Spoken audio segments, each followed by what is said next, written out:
Okay guys, so magandang araw sa inyo lahat, no? So, arms day tayo ngayon. So, magbabicep lang ako ngayon. So, mabilisang workout lang to sa arms day, okay? So, unahin ko na tong easy bar standing, okay?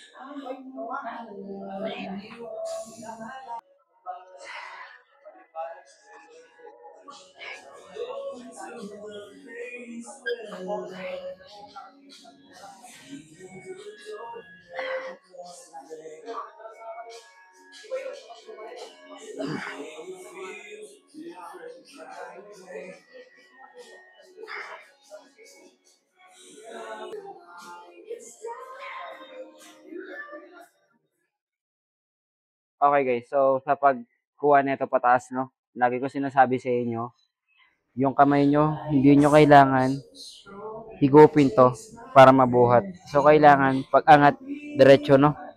Diretso lang yung arms, no? Hindi nakaganon, okay?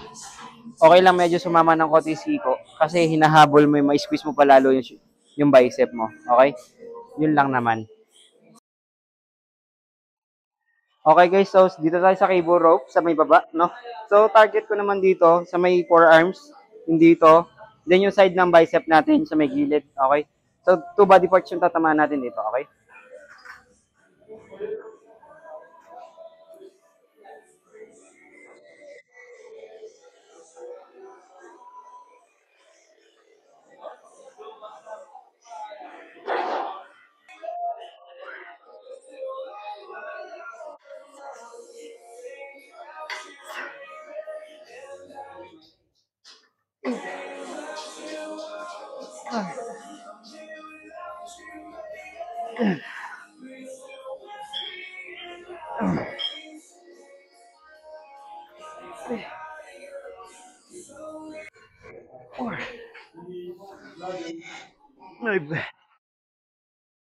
Okay guys.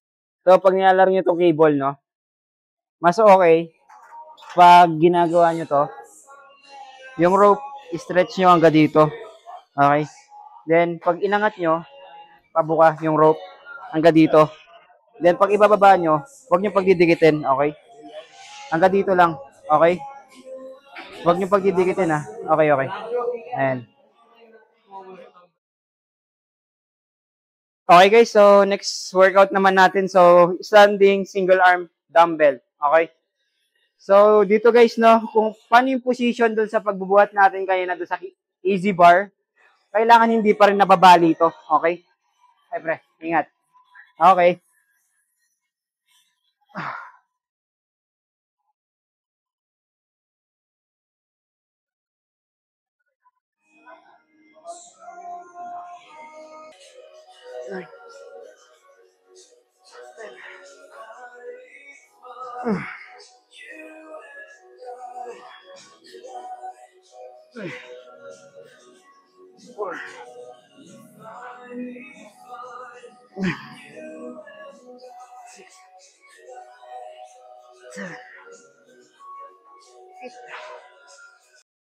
Okay, okay. So, yun nga no, guys. Sabi ko sa inyo, kailangan hindi nababali ito ha. Kahit ano mangyari. Mas okay lang naman na sumasama tong elbow kasi ini-squeeze yun siya. Okay? Para mas nakakatulong sa paglaki ng bicep yun para bumilog. Okay? So, yun lang naman. Okay guys, no? Itong gagawin ko naman na to na workout. So, sa pang forearm siya na workout. Okay? Dito. So, sabihin ko sa inyo guys, hindi talaga ako nag-workout ng forearm. So, ngayon lang ulit. Pero nung nakaraan na buwan, noon pa, naglalaro naman ako. Pero ito ngayon ulit, ako ulit maglalaro for the first time ulit, okay? So guys, ito yung forearms ko, no?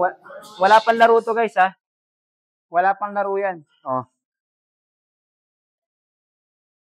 wala pang laro yan guys. Yeah?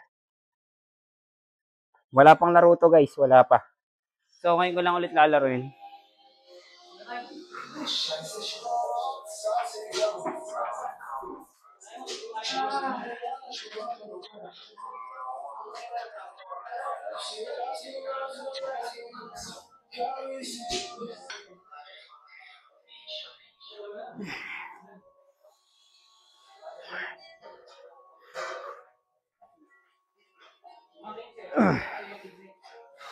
Fuck.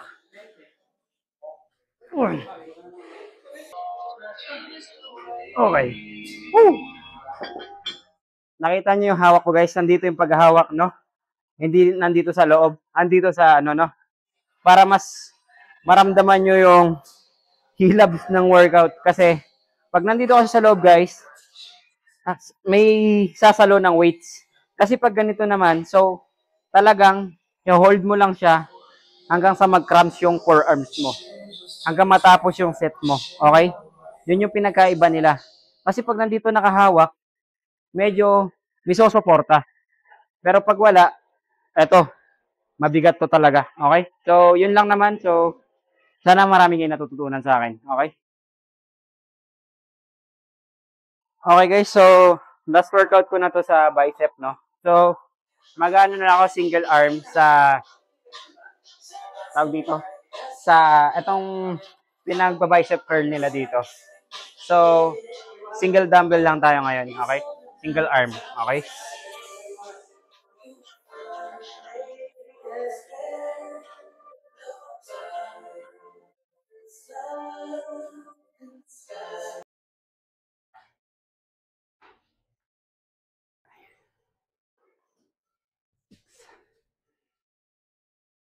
Seven,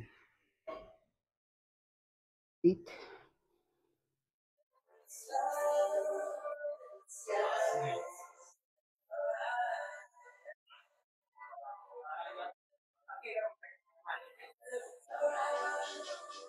okay. So, kabila.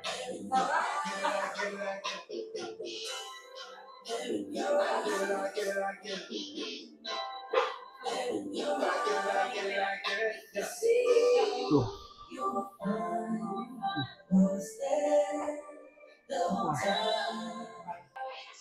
Three. 4. 6. 9.